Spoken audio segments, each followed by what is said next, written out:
Me bachelor of social work केलं सावित्री ज्योतिराव समाजकार्य महाविद्यालय यवतमाळला आणि त्या 3 वर्ष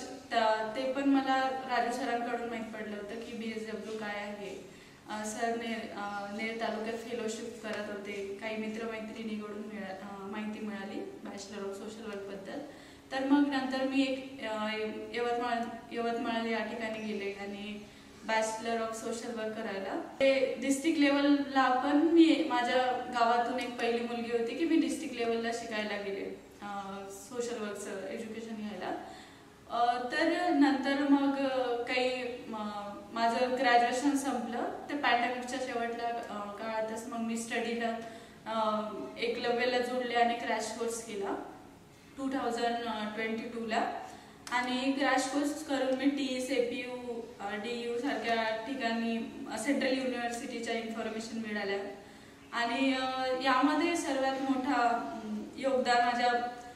बॅचलर ऑफ सोशल वर्क कॉलेजचं जे की सावित्री ज्योतिराव समाजकार्य महाविद्यालय आणि एकलव्याचं खूप मोठं योगदान आहे, कारण त्यांनीच मला याबद्दल इन्फॉर्मेशन दिली, कोचिंग आणि मला इंग्लिशमध्ये एवढी म्हणजे इंग्लिश येत नव्हतं तर काय करायचं, आम्ही मग रीडिंग वगैरे करायचो, न्यूजपेपर रीड करायचो, तर अशीच इंग्लिश इम्प्रूव्ह होत गेली। पण एक म्हणजे शेवटच्या काही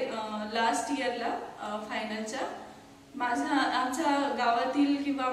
मी ज्या कम्युनिटीतून बिलॉंग करते नॉमॅडिक ट्राईब, तर त्या NTP मध्ये माझी जात मोडते, तर तिथे जास्त मुलींना शिक्षणासाठी पाठवल्या जात नाही, लवकरच लग्न केल्या जाते, जसं की माझ्च्या छोट्या बहिणीचं पण लग्न झालं मागच्या वर्षी। तर मला एक फेसिंगचा काळ होता तो 1 वर्ष सहसा मी 2022लाच घराबाहेर पडले आणि माझा पण लग्नाचा विषय सुरू होता। तर पहिलेच लहानपणी लग्न जुळवले जाते आत्याच्या मुलासोबत वगैरे, तर माझ्या घरच्यांनी मला बऱ्यापैकी सपोर्ट नाही केला। त्यांनी एक सोसायटीचं प्रेशर म्हणून, पॅरेंट्स आणि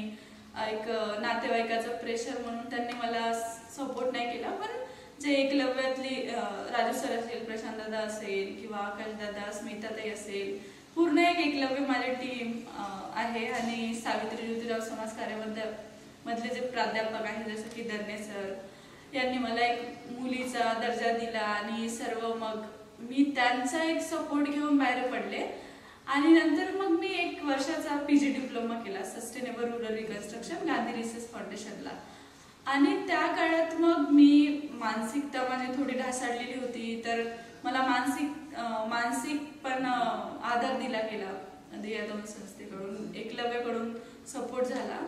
आणि एक एज्युकेशन मध्ये मी माझे ऍस्पेक्ट पहिलेच थोडे क्लिअर झाले होते की मला हायर एज्युकेशन घ्यायचं आहे, तर ते वाटा दाखवल्या तर एकलव्याने। तर मग मी अशी एक तयारी सुरू केली TS APU साठी, जे की मला पहिल्या वेळेस एक त्या पेपर्स कुठेतरी माझे पेपर्स क्रॅक नाही करू शकली, इंटरव्ह्यू क्रॅक नाही करू शकली, तर मग मी PG डिप्लोमासाठी गांधी रिसर्च फाउंडेशनला गेली जळगावला आणि तिथे पण मी प्रॅक्टिस सुरू ठेवली आणि नंतर मी जिमप्रेमजी युनिव्हर्सिटीला ऍडमिशन मिळवली आणि 100% स्कॉलरशिप पण मिळाली। तर आता मी MA इन डेव्हलपमेंट स्टडीज पूर्ण केलं आहे आणि आता जस्ट माझं प्लेसमेंट झालं आहे फाउंडेशन फॉर इकोलॉजिकल सिक्युरिटी, ही एक नामांकित संस्था आहे, तर तिथे मी असिस्टंट प्रोजेक्ट मॅनेजर म्हणून सिलेक्ट झाली आणि सर्वात म्हणजे एक मुलीला जे तिला असं चूल आणि मूल या गोष्टीमध्येच तिला अडकवल्या जाते किंवा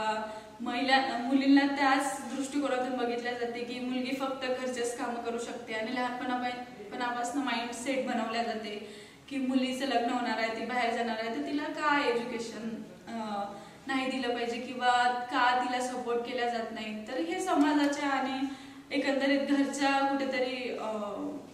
लोकांची एक मानसिकता बनली असते आणि खेड्यातल्या मुलींसाठी तर हा खूप मोठा स्ट्रगल असतो, जे की अशा समुदायातून येते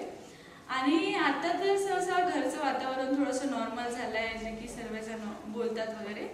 मी याच्या आधी त्यांनी माझ्यासोबत बोलणं वगैरे बंद केलं होतं, तर मी 2-3 वर्ष सहसा बाहेरच राहिले, तर एकंदरीत माझ्या शिक्षणासाठी सर्वात जास्त सपोर्ट तर एकलव्याचा आणि माझ्या BSW कॉलेजचा जास्त सपोर्ट मिळाला आहे.